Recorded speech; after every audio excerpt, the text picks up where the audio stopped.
First of all, I know about that, but our readers don't know. Okay. First of all, introduce yourself to our readers, your background, career spans, and the sphere of your technical interest. Okay. So my name is Jarski.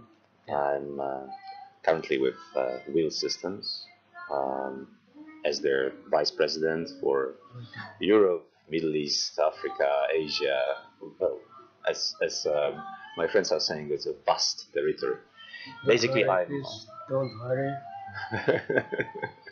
I'm basically responsible for the company's main research and development center, and let's say the business presence in our part of the world. The second headquarters of the company are in the United States to address the American market, to make sure that American customers have the picture of the company being one of the innovative players in Silicon Valley. Mm-hmm. But actually, the research and development is done in Europe, and this is our pride. This is one of the points that we can make sure that the quality of the product, the transparency of the code, the let's say the way how we treat our customers, the way how we treat their data, is extremely responsible. It's extremely with high attention to the fact that those are their biggest secrets. So we need to make sure that everything what we do is really keeping those secrets and not leaking it somewhere else. Well, So something about myself. My interests are always around IT and IT security in particular, because this is the area which is always the most innovative, which is always like cutting edge technology. You might also say that it's kind of all the boys like to play when they were small, the thieves and policemen. So it's kind of being involved in this constant chase between the good guys and the bad guys, but being on the good side or the right side of the power, right? So we invent technologies, we invent the ways how to protect against people with bad intentions. And this is like never-ending race, never-ending fights between the evil and the good. And it's kind of a good thing to wake up in the morning and say I'm on the good side, right? My, let's say, education background. As we talked yesterday, I graduated from the Warsaw University of Technology as the mathematics. Warsaw, yeah, it is like, but in fact my thesis was done in between Warsaw University of Technology and Politecnico di Milano, because the subject of the thesis was very very specific. It was the decision support system that was being developed between the two institutions, and I was involved in all the algorithms to support those decisions to build. And it was also the moment when I got very much interested in how technology interacts with human. So how very rigid technology is working with our very human ways of seeing the world, of seeing the risks around us, minimizing. Well, the risks, that we understanding that I need to make some sort of decision, either personal or professional, and you always have to weigh the risk versus what you get from this. And again, technology is very simple here, right? Because it takes some formulas, calculates some output, and says you have to do this. But we, as the humans, we have problems accepting this kind of like very very strict answers, because our experiences and the way how we are structured as human being gives us the aversion to risk. In different people, it is different level of aversion, but usually when you are under big stress, when you're responsible for a huge company, when you're responsible for operations of, for example, electroenergetic network, or in the case of my thesis, it was the management of the water reservoirs, like the large reservoir which is on the Dnieper River before Kiev, right? So just imagine this person who is managing this dam and how much water goes in and out. He needs to make decisions which are satisfying the needs of the electro generation objective. At the same time, he needs to protect Kiev against the flood. So those two objectives are contradicting. And this guy, in his mind, he needs to make every day, every minute, a decision. How much water should he keep in the reservoir? How much it should go out?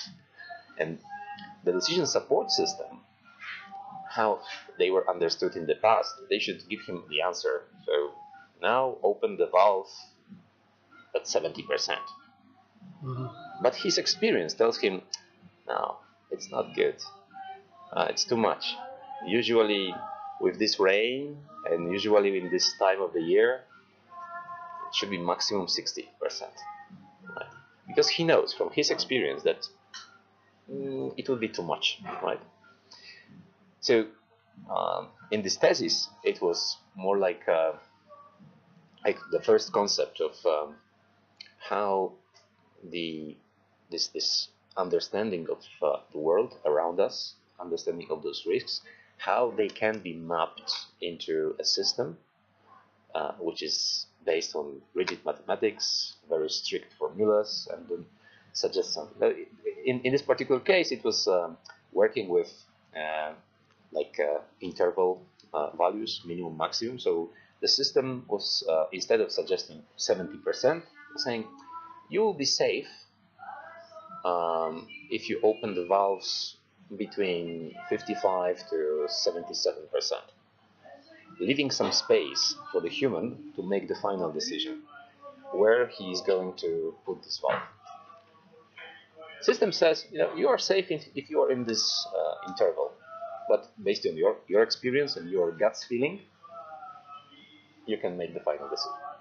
It was really interesting experience, and it's something that I try to keep in my mind whenever we are driving the business or thinking about IT security, where you need to take into account multiple contradicting objectives and make a decision which will be beneficial for the company you're working for, but also for yourself, to keep your personal safety in place.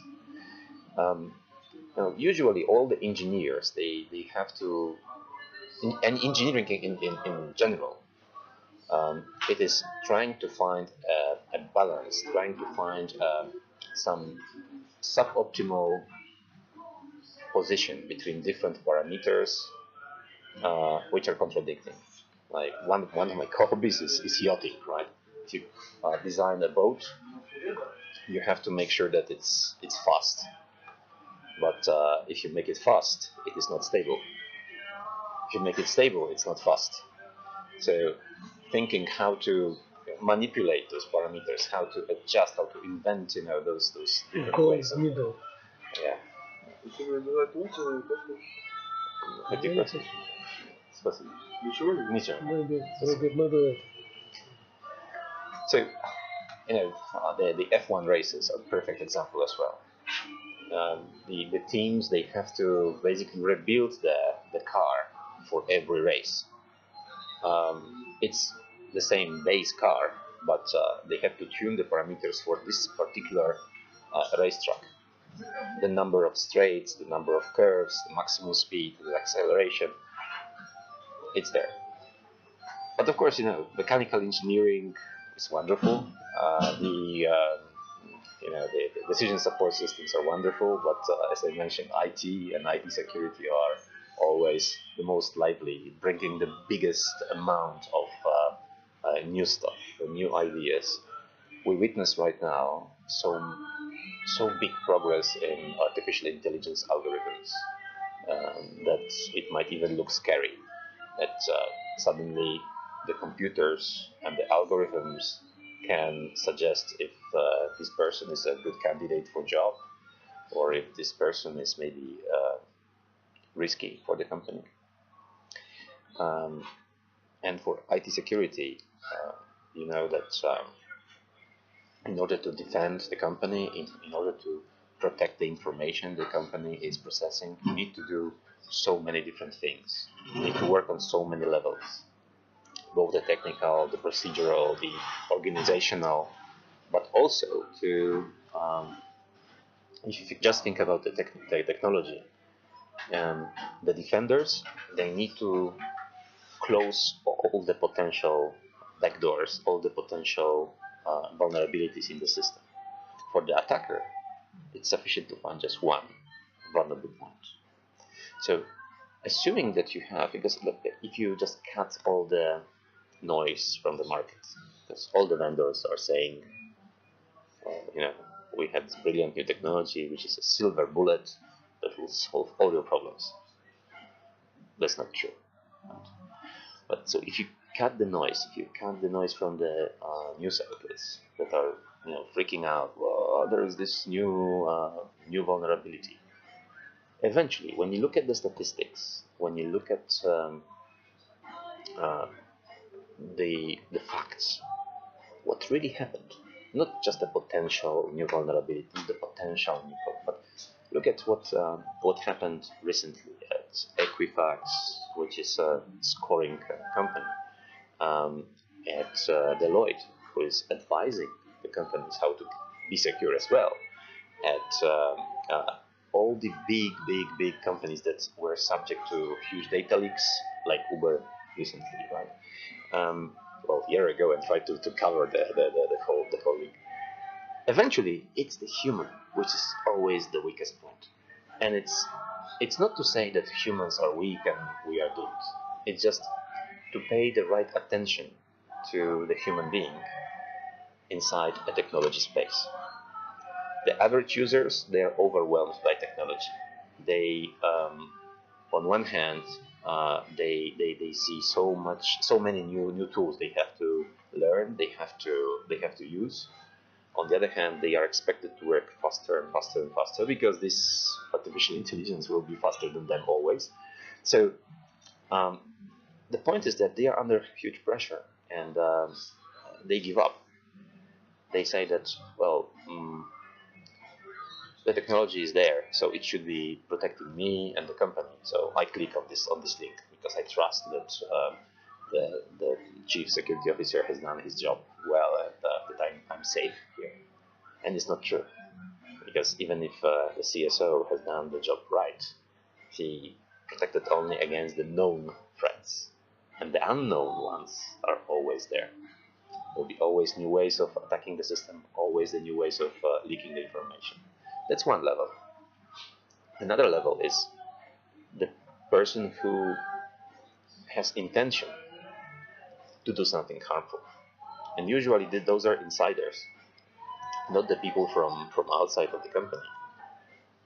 Those are the people that already are inside your organization. Our perfect example is Edward Snowden, legendary. You might agree or disagree with what he has done. You might agree with the reason why he has done what he has done. The fact is that whatever was his motivation, and if you agree or not with him, he was able to steal sensitive information from one of the most secure organizations in the world. NSA spending millions of dollars on security, and still the guy who was working inside was able to bypass all those mechanisms. Because if there is someone having access to your critical infrastructure, to your critical data, he can intentionally or not intentionally steal it, manipulate it, destroy it.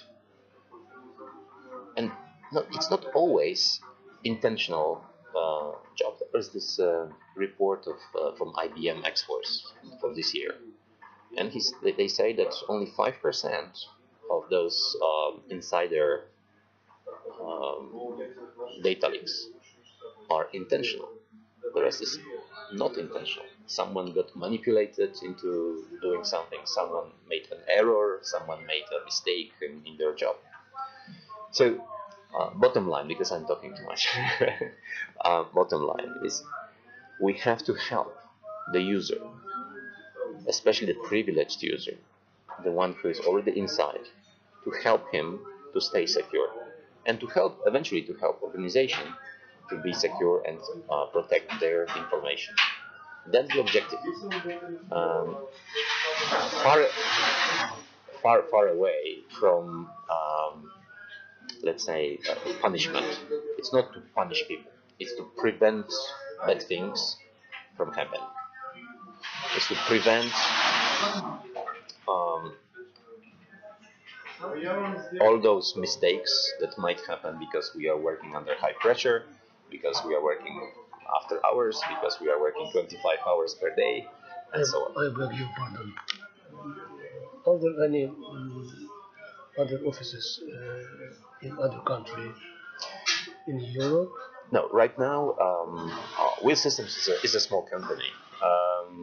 We are very, let's say, technology oriented, and the sales offices are, let's say, outsourced to our partners and distributors. So we work exclusively for partners. We work. We are on those markets represented by them, by their skills, by their understanding of the market, but also their technology skills.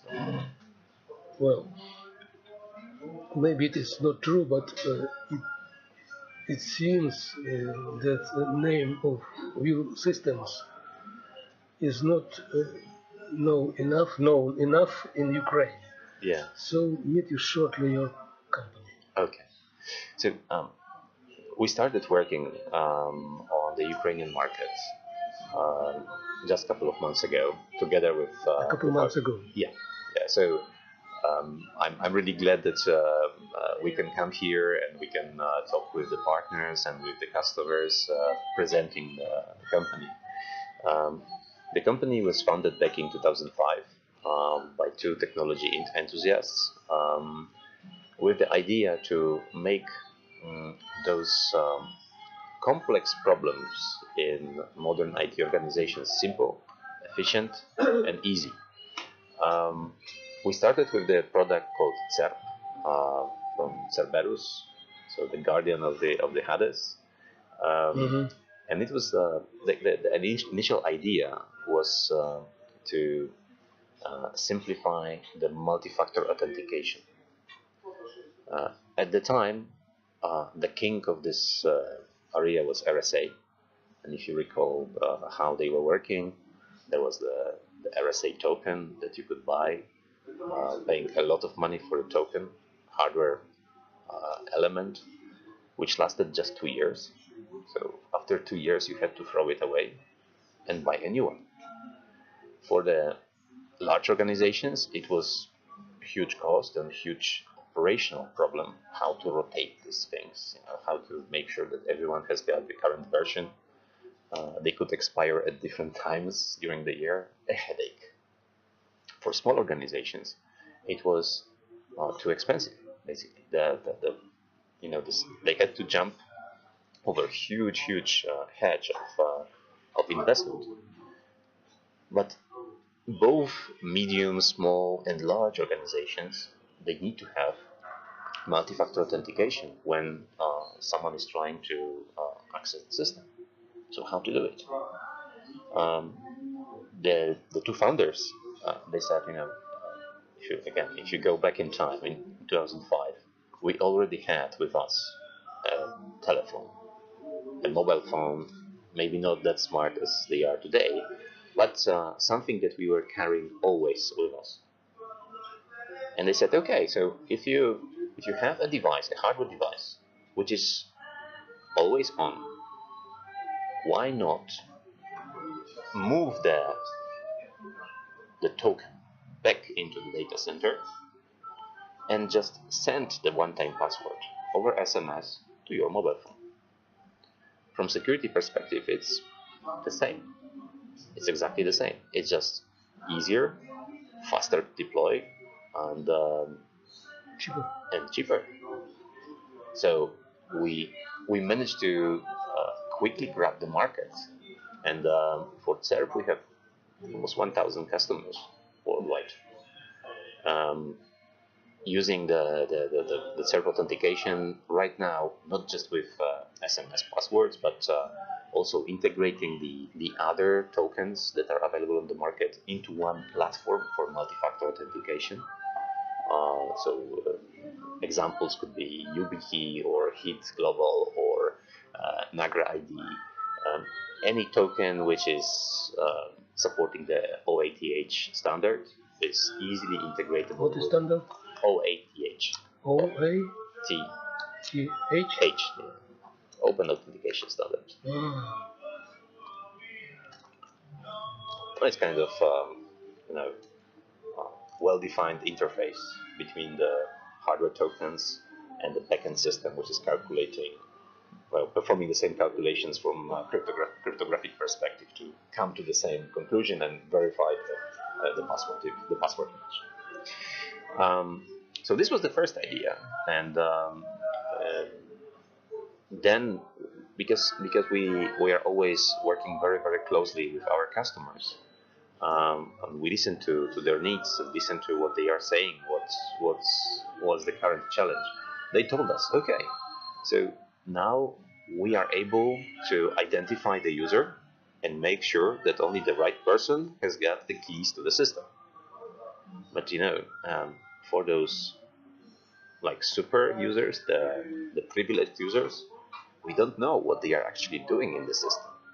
And as we started the conversation, the current biggest challenges in IT security are the data leaks, which are caused by the privileged users.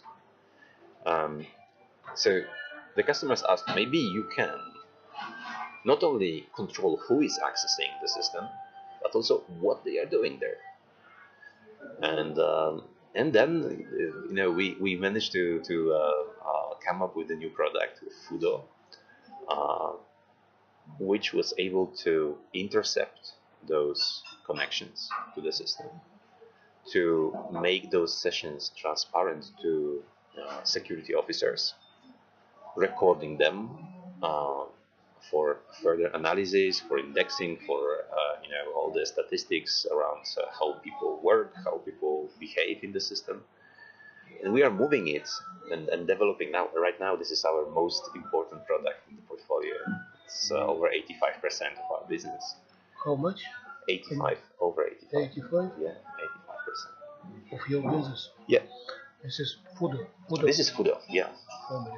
Yeah, because, again, listening to our customers and developing the individual features, there are so many ideas and so many scenarios where we need to work hard to keep up with these growing needs. Like, for example, the customers were saying, okay, let's say I have an administrator which should be able to access system A, B, and C. But system C is quite sensitive. It might be the main billing system in the telco or main transaction server in the bank. So yes, this person can access this system, but it shouldn't be done on a daily basis. There should be a special reason why they are touching this system. So how do we handle such situations? How do we avoid the situations where someone is working on the production server, on the one which is actually performing the transactions in the bank, instead of a test system? So the first idea was, for example, okay, let's add, after the authentication, let's add a simple form that the user has to fill in to explain why he is accessing the system. So again, thinking a human way. Usually we do things automatically, right? When you drive a car, you just change the gears, and you don't care which gear you are on. For the IT administrators, it's the same. They have 10 sessions open in parallel, and then they launch yet another session, and they are switching between windows. Sometimes they make mistakes. So this simple thing that instead of just straight opening the session, they have to put an explanation. I need to maintain this transaction server because we need to apply the recent patches from Oracle, is giving them a little time to think, is it the right thing to do? Am I allowed to do it at this time? Or maybe it's like a wake-up call. I should wait for the service window next month. I shouldn't be doing it like right now. Just as it's not let's say a pure technology approach. It's more psychology. It's more like psychological, like trying to understand the way the administrators are working. So we are not making their lives hard, because this will reject the solution. They will say, no, it's not usable. It's too much hassle, too much trouble, too much things I need to do additionally. The previous way was easier. We can work on our standard way, and it's easier. It's less. It's giving me less errors, right? And that's another thing which is very important for Fudo. That implementing Fudo is, first of all, fast, and secondly, it doesn't introduce into the system the elements which are changing the privileged users are working. So they can keep their own software, their preferred client for accessing the system. They can keep all the environments they are used to. Our habits are our nature, right? So they can keep their habits. Introducing Fudo is not changing those habits. It can influence them, but it's not like revolution. And nobody. It's like gradual change, and giving them more understanding of importance of what they do. It's also, in some sense, it might introduce also some, let's say, ergonomic changes. So it's easier because they don't need to remember things. They don't need to write things down on like the passwords to the system, right? Because it's Fudo which is remembering those passwords. They only have to log in first with their personal credentials, and then Fudo is making sure how to log them into individual systems with different credentials, different usernames, different passwords. And it's Fudo which is doing the rotation of the passwords, rotation of credentials. But going back to this challenge, some of those systems that are critical to the company, it's not sufficient to just put an explanation. But sometimes, especially in very, very complex organizations, you need to have additional approvals. So the first thing that our customers suggested, so why don't you integrate Fudo with ticketing systems like ServiceNow? So whenever someone wants to have access to a certain resource, a special ticket is introduced into ServiceNow, and ServiceNow has an approval path.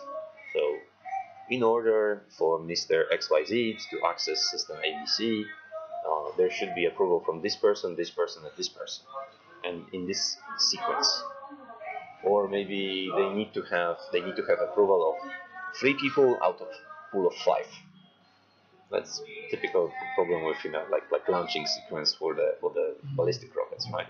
You need to have approval from a group of people out of the larger group, and they do not know each other's passwords, and they need to give their OK, and only if a certain amount of OKs are in the system, then they go. So that was the first idea. It's okay for complex organizations. It's the best way because they that's how their processes are working. They have the same processes for approving the new accounts, approving the access to email, approving the purchase of the computer. That's the same way how they operate. But again, for the smaller organizations, it is additional headache. So they need to have this approval, but they haven't got the tool, or they don't want to have the tool for this complex approval sequence.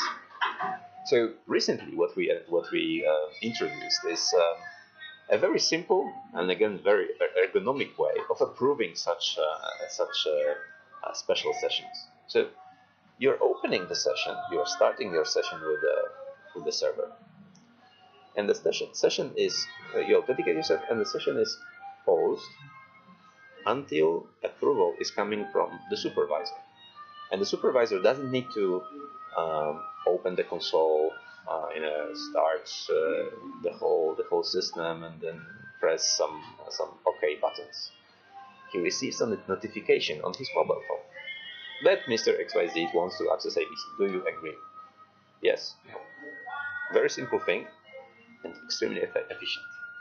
So you can be on holidays, you can be on some business trip to some other place, some other location of the company, and still be able to manage those accesses in a very granular way.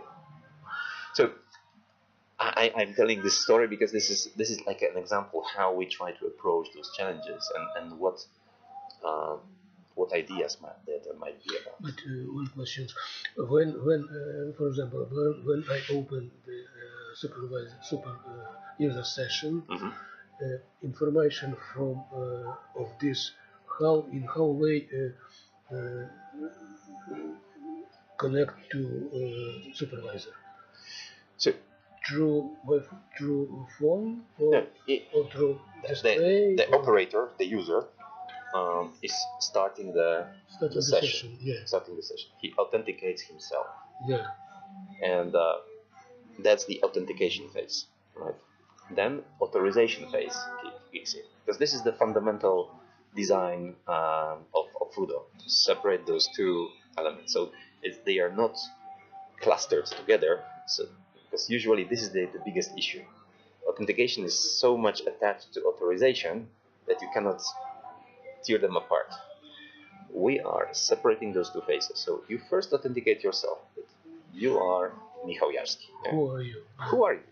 And then the system is asking, so what you can, what authorizations are allowed? What are in the system already? And some of them are straight, just okay, I can access this system, I can access this server, I can access this router, and some of them might be additionally guarded.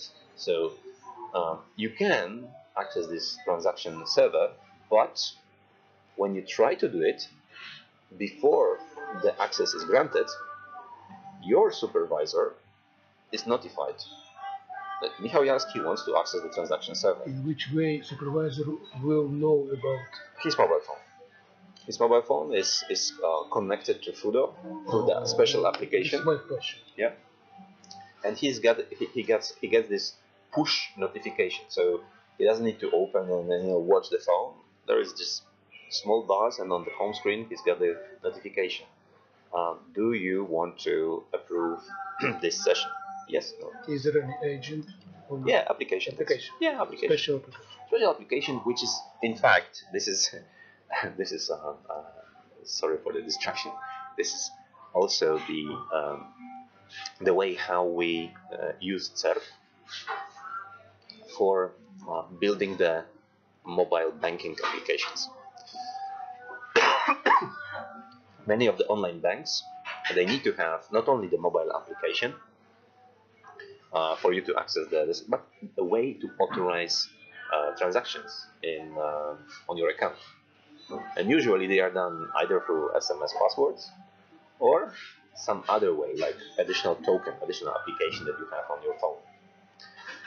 It is strong from security perspective, but from usability perspective, it is not that good.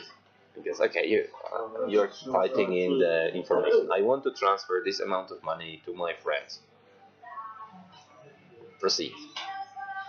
Now the system is sending you the SMS password, or you need to consult this second token to show you the password. Then you need to type in the password authorizing the transaction and push OK. It is tedious. It is something that people don't like. I'm starting to feel the age because my eyesight is not good anymore. So typing through from one application to another, errors, the system saying no, wrong password. It is not very usable. It's not ergonomic. So we came, because we are building those applications together with the partners serving the banks. We came to the concept of push token. So you are starting the application, the transaction. So this recipient, this amount, this currency, okay. The transaction server receives this request and sends back the request to approve it. So the push token is showing you the information. Michał Jarski wants to commit a transaction for this amount, this recipient, this currency. Yes or no? And you say yes. It gets approved. So it goes through a separate channel. Back and says, here we go. That's it. That's sufficient. From cryptographic perspective, it's as strong as the passwords sent through SMS or sent through the tokens, even stronger, because it gives you the context of the transaction. You know exactly what you're approving. You're not just typing the password to approve, but you know what the banking system received from your application. So the same concept we applied for Fudo. It's not a banking transaction, but that it is a transaction that Mr. XYZ wants to access system ABC. Do you approve it? And that's it. Nothing else. Very easy.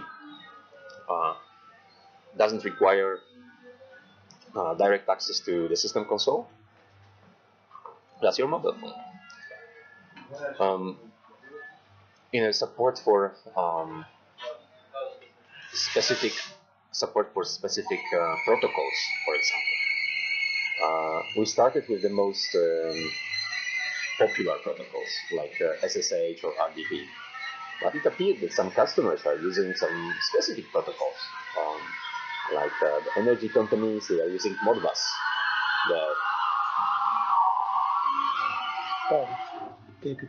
Okay, I think he stopped.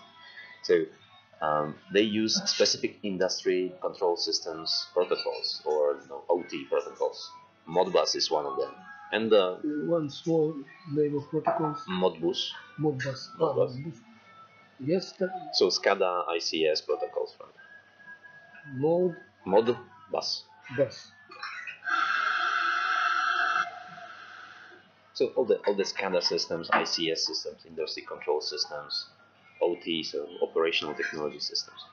Our customers are, as I mentioned, probably it's not just the banking sector, it's not just the government, but everything which is inside the critical infrastructure for the state. The obvious targets of the bad guys that want to paralyze a country, that want to make an impact, right?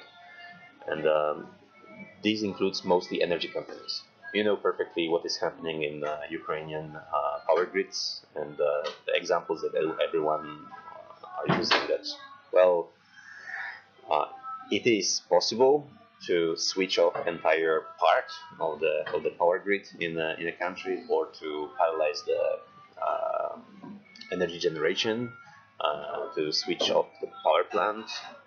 Because again, if you attack the management station, you can easily use the rights of the user to do something really bad, like switching off the power plant, right? Without control. So actually, this is the thing that we focus a lot. And we have a lot of energy companies which are working with us using Fudo to manage this access, to control the access, and to eliminate the threat of abusing the rights intentionally by the person, or this typical scenarios of attacking complex systems and taking control over the management station, taking control over the operations of the company. This could be oil companies, gas companies, energy companies. We are addressing those needs, and we in order to be there, you need to support these protocols. You need to support this specific set of ways of communicating between the operational elements and the management stations. So, but it is coming from our customers, understanding their needs, understanding how they are operating, understanding what is important for them, what are the crown jewels that they want to protect. Is crucial here. It's absolutely crucial. So that's Fudo. The newest addition to the product family is Lynx. Lynx is the decryptor of SSL TLS connections. Again, initiative, or the kind of initial idea came from the customer, saying, okay, so Fudo can intercept those connections with different protocols. You can also intercept the HTTP connections, HTTPS connections. We understand that right now over 50% of the traffic, network traffic worldwide, is encrypted. In the past, it was just maybe 10-20%. And most of the security solutions, they were either omitting this traffic and saying it's not significant, right? Or, well, we can decrypt it inside the firewall, for example. Right now, it's not sufficient, because the firewall, if it starts to decrypt SSL traffic, which is very, very computationally extensive, it cannot do any other stuff. So the companies have to upgrade the firewalls. Another approach, just to say, okay, let's leave the encrypted traffic as it is, it's also not working, because inside this traffic, you have malicious code, you have malware, you have attacks, you have communication, you have data exports. The attackers, they know that when they want to steal information and export it from the IT system, the easiest way to do is to use the SSL TLS encryption, because it is going through the firewall. Well, we allow the humans to do the browsing, right? But inside this traffic, you have also this information which is leaking, communication with command and control servers for the malware itself. And above all, this traffic is not just at the perimeter, because all the business applications inside your company, they're also using SSL TLS. And while over 50% of the traffic outside is encrypted, inside the companies, it's 80-90%. Again, if we go back, encrypted. Inside the company. Yeah, because two factors here. One is that when you implement any kind of IT system right now, it has to have usually some structure of the server and the client accessing it. Usually, they are built in the way that whether they are working inside a company or, let's say, cloud-based, this traffic has to be protected. So they use the simplest protection which is available, which is SSL TLS encryption. So eventually, when you implement them inside the company, they use the same paradigm. So all the communication between clients and the servers is encrypted. That's one factor. And second factor, most of the applications use as the client whatever device is there. Majority of the client devices that we are using right now are the smartphones. So traffic from smartphone is almost 100% encrypted.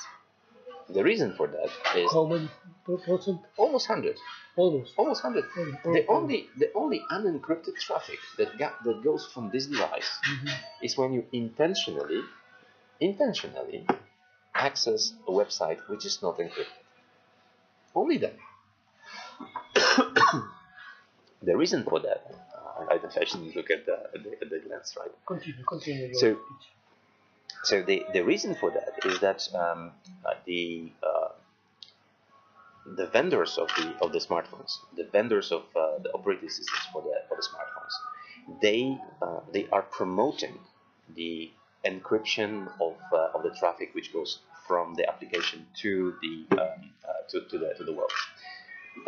If you go to the rules of Apple App Store or Google Play Store, they are saying, make sure, dear developer, make sure that the communication between your app and the server is encrypted, because only then you will be approved to the store.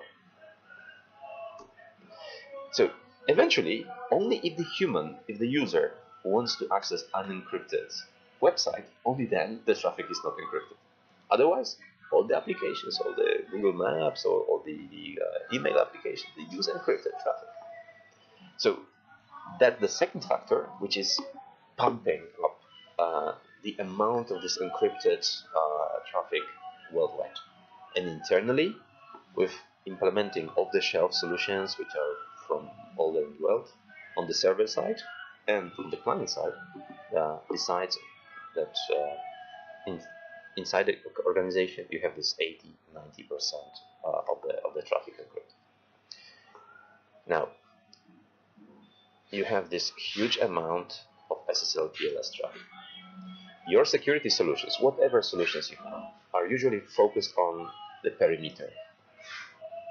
But the complex attacks, advanced persistent threats, targeted attacks, when they penetrate the perimeter, it's just the beginning. Because they penetrate the perimeter, they go to some client device, and the next thing they want to do, they want to spread horizontally. If you look at NotPetya, right, that happened especially in Ukraine this year. The initial point of contact was single. It was one station that used the Medoc software. But from there, immediately it was propagation across the company. So most of the payload, most of the content that the malware or the attackers are using that goes across the organization will also be encrypted, will also be inside the SSL TLS. Just pretend they are not there, right? All the security solutions, the content analysis solutions, if they cannot open those connections and see what is inside, they'll be blind to more than 50% of the potential threats. It's like I'm investing in a car, but it can drive only every second day. Right? One day I can use it, the second day I cannot use it. It's a bad investment, right? So we're coming with links, which is enabling the look inside the encrypted channels, doing it fast, doing it without, transparently to the user. You don't see that there is something in the way, which is checking the content. At the same time, keeping the security at the right level. Because usually when you open the encrypted connection, you can check the validity of the certificate, the strength of the encryption, all of those important parameters. But if you do the interception, you need to make sure that all of those parameters are passed to the client. And again, the tests that were done somewhere springtime this year show that the other solutions on the market, they do not care about it. Just for the performance, for the datasheet parameters, they sacrifice the security of the user. One of the fundamental things that Wheel Systems believes in, and that we want our solutions to represent, is that we pay extreme attention to the security of our users and customers. So there is no compromise here. The security is number one, and that's why Links, even if it intercepts the connections, is able to maintain highest security, even improve the security in certain moment. Because if the client device is not able to negotiate strong enough encryption, we can negotiate this on the other side at the higher level and keep the highest possible for the client. So for the outside world, we are able to even negotiate a stronger. But if I understand you right, Linux is instrument to look inside encrypted Yeah. traffic. Yeah. Yes. But about cell? About what? Cell. CERB. Cell. CERB is we have basically free products, Yeah. which is very helpful because for us it is a way how to focus on development of those free products without having a portfolio of hundreds of them. So CERB is authentication, right? CERB is just to identify the user, make sure it's the right person.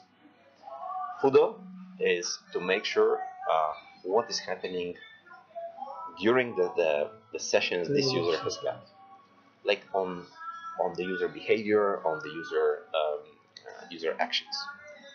And but we look at specific group of users, the privileged users, the administrators, the operators, the contractors, the outsourcers.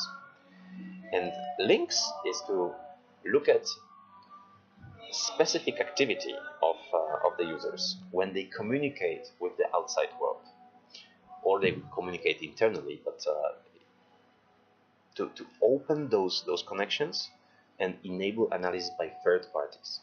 We are not developing firewalls, we are not developing IPSs, DLPs. Usually the customers already have those solutions. So we are like helping them to open the second eye to see the second half of the traffic which they were missing in the past.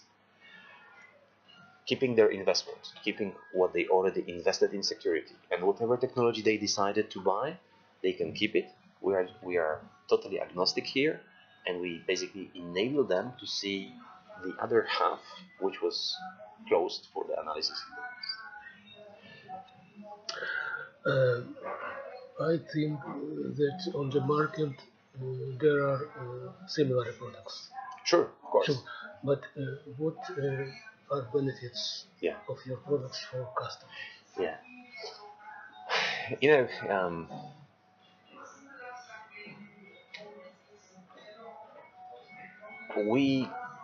We could probably discuss the benefits for very, very long hours, but one single thing that is for us, I believe, the most important is that the products need to be extremely, extremely secure. And this means that security comes with several attributes. One of them is simplicity. It has to be easy to implement, easy to maintain, so you keep control over what this thing is doing. No one wants more stuff to do because we have only 24 hours a day. It has to simplify things. It has to bring back control over the areas which you either haven't seen or which were too complex to manage, or any other reason why you couldn't address this particular area. So CERB is extremely easy to implement. It's easy to integrate different ways of authenticating users and simplifying this process. So there's one point of contact which is giving you information. This is this user, this is that user. So then you can take this information further into authorization. So saying, okay, so this is Mr. Michał Jarski. He can access email, he can access VPN, he can access these resources. But it goes further into your organization, whatever technology you're using. It's Active Directory, LDAP, any other identity and access management system. Links, it has to be transparent, it has to be quick, it has to be easy to implement without disruption of and redesign of the whole network. It just plug in, transparent, like cable-like system, which immediately gives you access to everything which is contained in the encrypted connections. And FUDO, if you put all this headache of maintaining the passwords, maintaining access, maintaining VPNs, and you replace, remove it from the table, replace it with one thing, which is guaranteeing you that only the right people can access your system, that they can access only resources that you allow them to do, and access them in the way you wanted them to. It is simplifying these things. So you see exactly what is happening, who has got access, at which level, at which time of the day. You want someone to do it only during the weekdays, only for 1 month. You set it up early and you forget about it. Now, that's simplicity, right, in security. Another thing in security is how do you handle the knowledge that there are vulnerabilities, that always there will be some point that can be used to penetrate your system at different levels. So from the vendor perspective, how do you design your solution in the way that even if someone manages to get to it, he will not destroy the solution?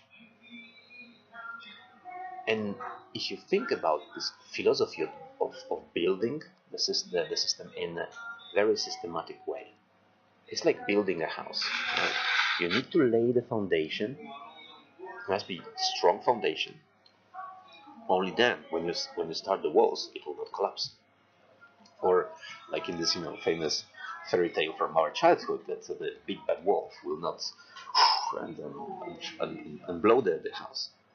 So every single layer in the security solution needs to be as secure as possible. That's one thing. And secondly, it has to be designed in the way that even if someone breaks in to certain area, he's not able to gain access to the other areas. So process separation, sandboxing of the processes, virtualization of the processes, that's something which is absolutely critical. And unfortunately, many of the IT security vendors forget about it. They focus on one single functionality, like for example, a web gateway, right? A web gateway, wonderful web gateway with wonderful classification of the websites, but it's so easy to bypass it. So what's the use? If you think about Fudo as the protector of the biggest secrets of the company, the accesses, it has to be extremely strong because you put all your eggs in one basket, so you have to guard this basket properly. How to achieve it? You cannot just build an application and put it on standard Linux server or Windows server and say, okay, this is your privileged access management system. It doesn't work like this because every customer will ask, so if someone breaks into this server, I'm done, right? Because he has access to everything. So instead of doing that, this foundation in our case is the operating system. And we actually build our operating system. You may ask how you do it, because it's quite a big task to build the operating system. Of course, you can write it from the scratch by yourself. That's how some companies are trying maybe to do it. Some others are basing their operating system on something standard like Linux or any other flavor. Our development team is actually as well the development team for the FreeBSD project. So we are developing the elements of the operating system which are critical for us. We are contributing actively to development of the FreeBSD Unix, and because we are contributors, we have access to all the information about the new upcoming features. To give you an example, maybe the two most important features that we are actually developing. One is the ZFS, the file system. ZFS? Zero file system, yeah? ZFS. Yeah. Zero file system. Well, this is the file system which originally was invented in Sun Systems for Solaris. It has got some very unique features. First of all, it is encryptable. Wait, okay, so just a thing that probably you can get in the others. But it's extremely scalable. It gives you ability to just add capacity indefinitely. You can add capacity like that. You can manipulate capacity. You can create virtual clusters of servers using the same operating system, same file system, by just adding them to the cluster, and they have access to the same information. But it maintains integrity of information at the unprecedented level. And if you look at the vulnerabilities that are discovered, it's sufficient for 1 bit to be changed in the code for the vulnerability to be present, because 1 bit means that maybe some condition is checked against, greater than or less than, and that's sufficient for the vulnerability to exist. So we maintain full integrity of the information, and ZFS is foundation here. So our clusters of servers, our clusters of Fudo, have this unique feature, which results from the development of ZFS, that we can create multi-master clusters. Usually the clusters are that you have the master node and the slave node. Multi-masters. And we have multi-master clusters. So it gives you not only availability, but it gives you scalability from performance perspective. So every next node that you add for Fudo grows your capacity of the system. That you can have more sessions, that you can have more users, and so on and so on. And ZFS here is foundation.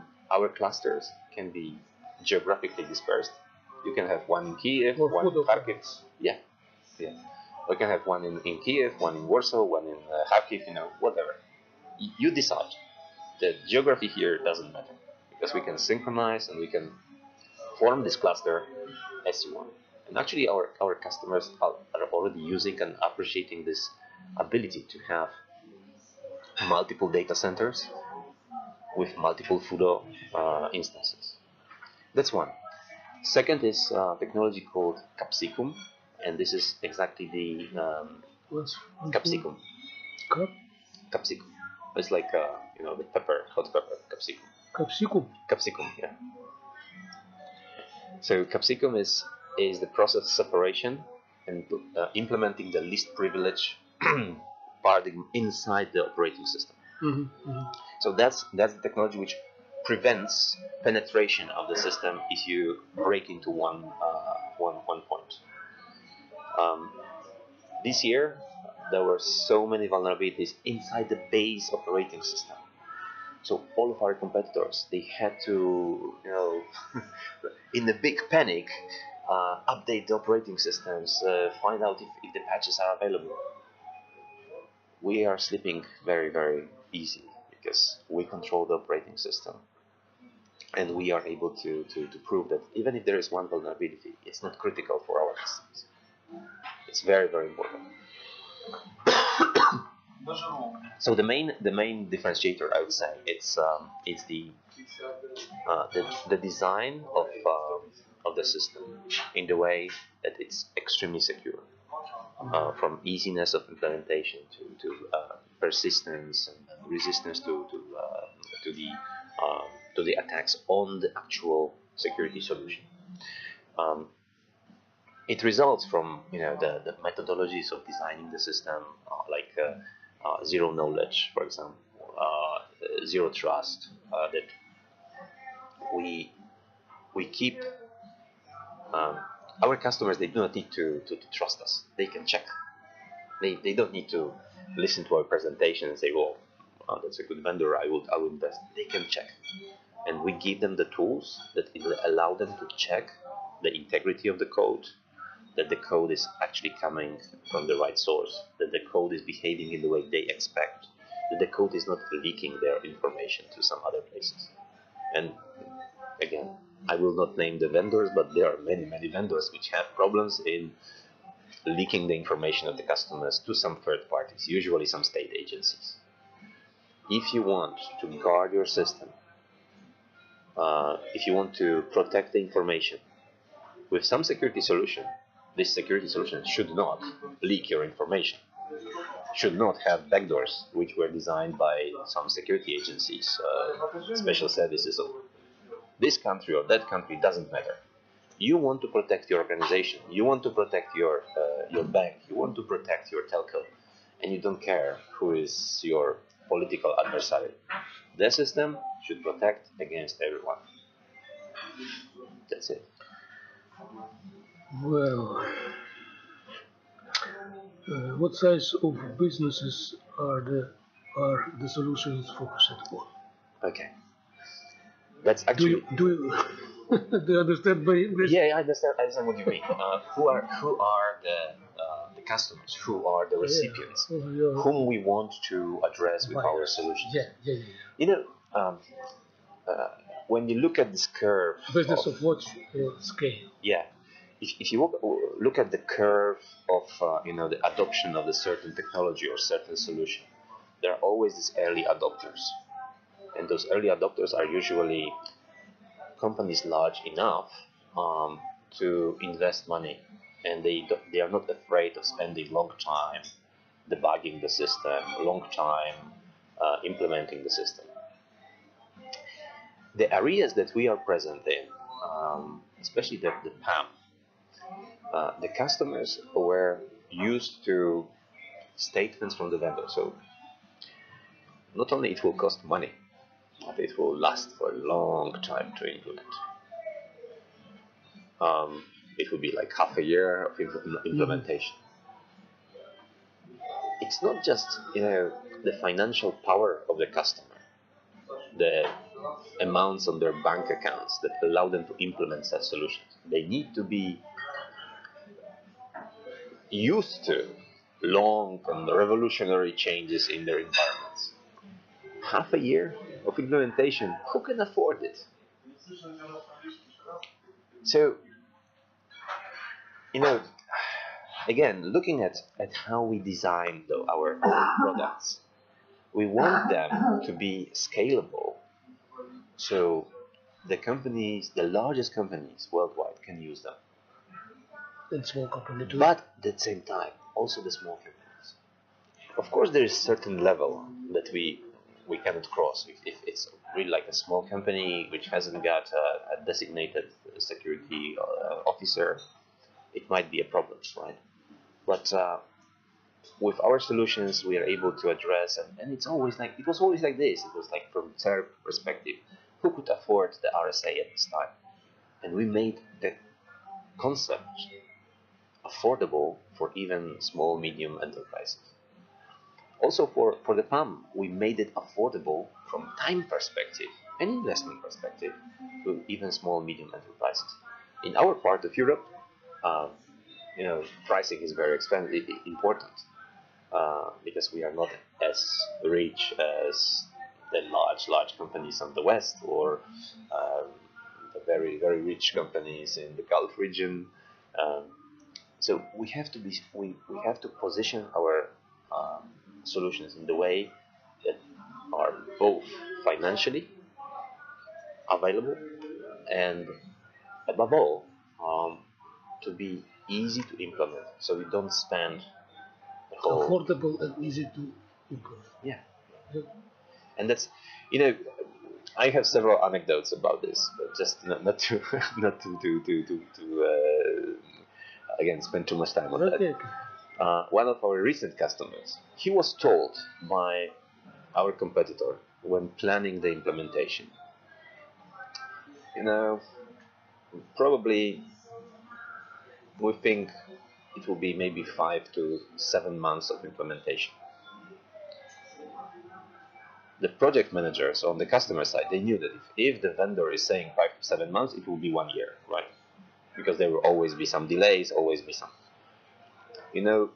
They decided to buy Fudo, and you know how long it took to implement Fudo in this company, which was expecting the implementation to last at least 5 to 7 months. So how long it? How many? 5 to 7 months. Months. Yeah. No, the competitor solution. So how long it took us to implement the Fudo in this organization? So quite large. If they expected 5 to 7 months implementation, your best guess how long it took? 15 minutes. 15 minutes was probably opening the box, but it's The box already open.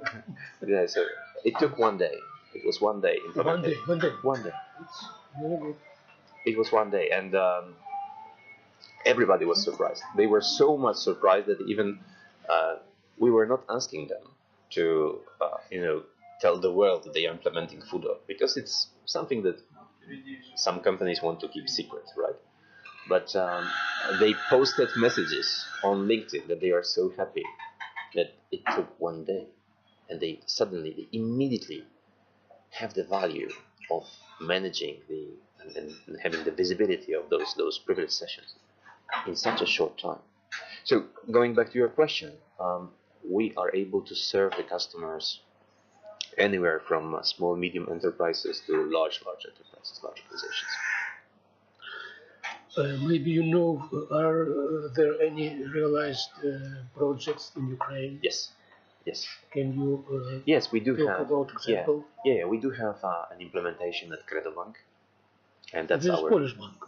Well, this is that's a Ukrainian bank owned by the Polish bank. That's right.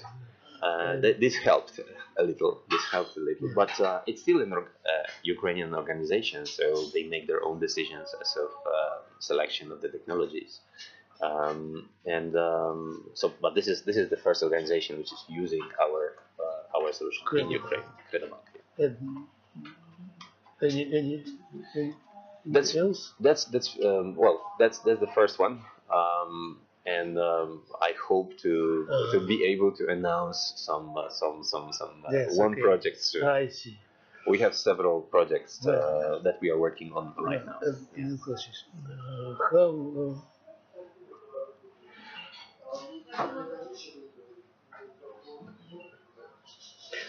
How is your products support provided?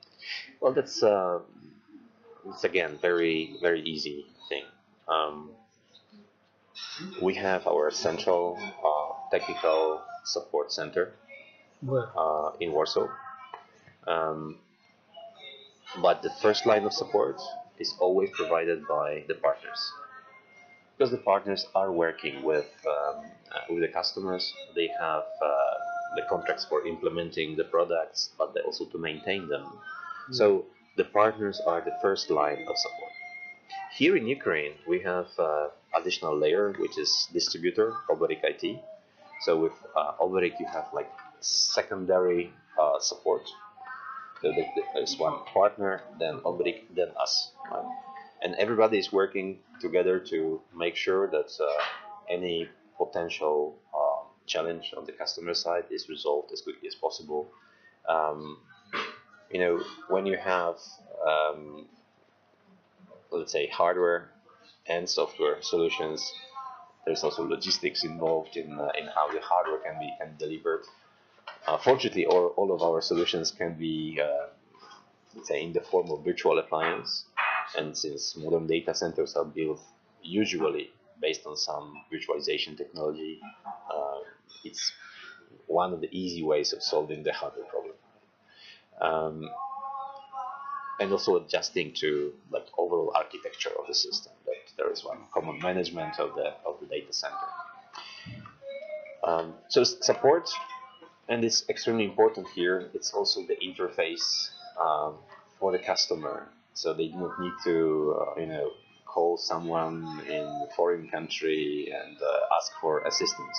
They can ask the local partner who delivered them the project.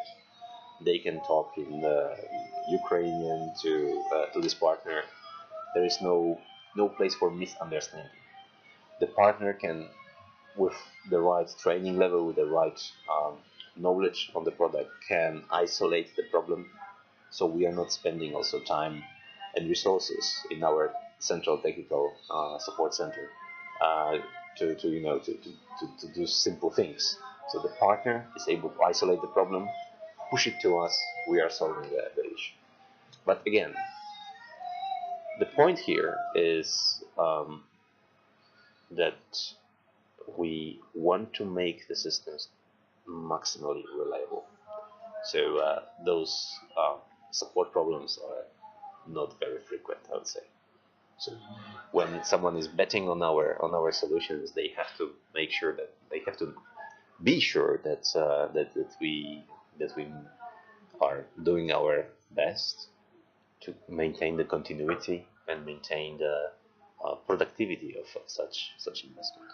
do you have only one partner in Ukraine, Oberik? No. Oberik is just a distributor, right? It's Or distributor. only One distributor. Only one distributor. It's an exclusive distributor for Ukraine. They also serve the market in Moldova, neighbor, so it's easy to do it. We have a couple of partners like integrators that work with us. For example, Sweet IT. Sweet IT? Sweet IT, yeah. This Ukrainian company. Yes. A few partners beside distributor. Yeah, we are. We want to work with the best partners that we can find on the market. With the integrators which are known for their skills in IT security, which are known that they deliver highest quality of service. So it's not like massive recruitments will come and sell, because those are not like massive fast moving. Which else? So Sweet IT. I will ask. You can either ask the guys in or we can consult the website. You can find them all on our website. But Sweet IT I mentioned as the first one because they are working very, very closely with us on several projects.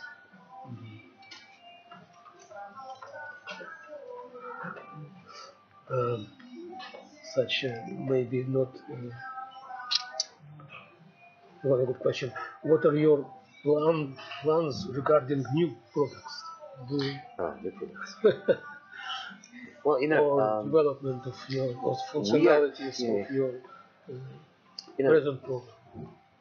There are so many new ideas. Most of them, as I mentioned, coming from the customers. But of course, we focus on developing the current product lines. I think I will not be disclosing any specific secret, but for Fudo, for example, we are developing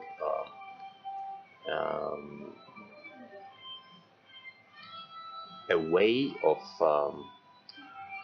identifying the changes in the behavior of the user inside the live session. So behavior analytics. Yes. And this is anything from changing the rates of typing on the keyboard, movements on the mouse, but also artificial intelligence. Yeah. We have started internally. There is a new group which is developing those mechanisms. This will be a huge differentiator for us because most of the behavioral analytical solutions they are either let's say on standard user level, or they are post factum. So you have the archive of the sessions and the system is working offline on the recorded sessions. We want to do it live, like we do it right now with the policy that you can define, so that those commands are allowed, those commands are not allowed. And if someone wants to do operation which is on not allowed list, we can cut the session and we can terminate it. For let's say this artificial intelligence machine learning thing, it will be more complex because there are several measurements that you can use, and one single measurement shouldn't immediately trigger the action like termination of the session. But looking at again the ergonomics of the system, how the supervisor of those administrators accessing the console of the system, how he works, that he sees these hundreds of sessions in parallel. He cannot look into those sessions himself. But if the system would suggest him, I believe that this session starts to look suspicious. Look into it. He can silently join the session, see what is happening, and take action by himself. It's like this, decision support system. Not terminate, but suggest. Maybe this is something to look closer. You know, the specific thing about the super users, the administrators, is that you very rarely you can tell them this is allowed, this is not allowed. They have to be allowed to do anything, because maybe there is a critical situation in the system, some system crash, and they have to do some creative things to bypass the element which failed, to recover the file system, to do something which is out of bounds, right? And if you impose on them too strict rules, they will not be able to perform it. So you will shoot yourself, right? The point here is that with this mechanism, we'll be able to analyze not just simple behaviors like this keyboard and mouse. This is useful for situations where you want to prevent that one person logged into the system, and maybe he was forcefully removed and replaced by someone else. This can happen with this SCADA systems, the energy of when terrorists enter operational room and they take control over live sessions on there. That's a very valid scenario. But those AI mechanisms, they need to take into account much deeper things, like the sequence of operations, the sequence of applications launched, how, or maybe, for example, how the applications talk to applications, and because they also talk through some special service accounts with high rights, and maybe those credentials are used somewhere else, and you need to take this thing into account. There are so many new dimensions here that we believe it will be bringing a vast benefit to the customers, because they will be able to identify the risky sessions and terminate them before anything bad is happening to the system. And that's very, very important. From the product perspective, we have to take into account a couple of new things. Many companies, especially the smaller ones, they haven't got resources to monitor what is happening in their systems. Sometimes they haven't got their own data centers, they use just the cloud solutions. So we have to bring security to them without bringing this additional load on the organization, because they are too small. So going back to your question about who is the target, these small organizations below our current reach, we think about a product which will be aiming at them. Something which will be even simpler, smarter, doing a lot of things by its own, without the user involvement. Because they need it as well. They just cannot implement this kind of stuff because they are too small. Okay. Work to photo. Okay. Next.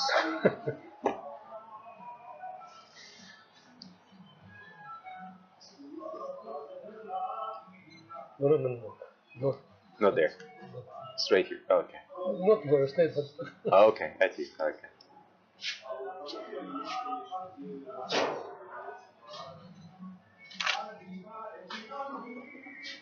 That's one small. Okay.